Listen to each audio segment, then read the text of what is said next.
Dnes je tomu presne 14 rokov, čo som sa aj na papieri oficiálne rozviedla. A vám poviem, že to obdobie srandou ani len náhodou nazvať nemôžem. Kto by ma z vás ešte nepoznal, som Reál, lektorka a mediátorka vedomých vzťahov, intimity a života. Najviac ma zaujímajú rozdiely medzi ženskou a mužskou podstatou. O tejto téme môžeš odo mňa už aj e-book pýtať a dokonca všetko podrobne vieme rozobrať počas našej spoločnej konzultácii. No, chcem tým len povedať, že život pre ego sa ľahkým byť nikdy nezdá. Dával mi poriadne rany, neskôr pochopené ako skúšky, či nimi prejdem, až som si uvedomila, že všetky úlohy boli pripravené pre mňa, pre môj vývoj k sebe samej. Prešla som rôznymi etapami týkajúcich sa hlavne partnerských vzťahov. Pre mňa na prioritnom mieste boli vždy muži, keďže som z tej mojej silnej závislosti vďaka nim musela výjsť. Lípnutie na záchrane muža u mňa bol tak silný, že som si to začala vnímať, až keď som trpela na všetkých úrovniach bytia.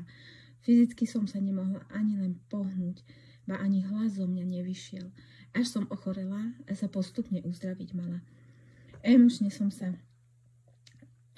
sa rozpadávala na samé kúsky, ktoré pozbierať bolo nenormálna drina pre mňa.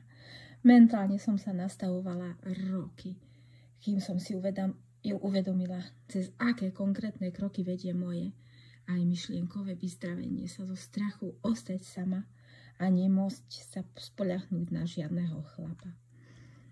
Tých 14 rokov mi dalo zabrať, ale ma zároveň doviedli k sebe samej, kde teraz som aktívna žena bez poruchy závislosti, bez nevedomých činov, zmýšľania, podvedomých programov, aj bez typického chovania sa v mužskej energii.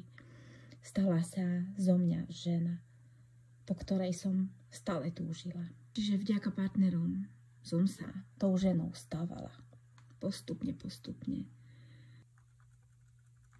Nie som ešte na konci toho vývoja, predsa na dostatočnej úrovni k tomu, že by som už mohla mať zo seba príjemný a spokojný pocit. Teším sa, že ma život k sebe samej dokopal. Začínam vnímať to šťastie miestami a viem, že na konci cesty ešte stále nie som, kde v tejto chvíli byť mám, a to je to najlepšie pre mňa, čo môže byť. Ďakujem.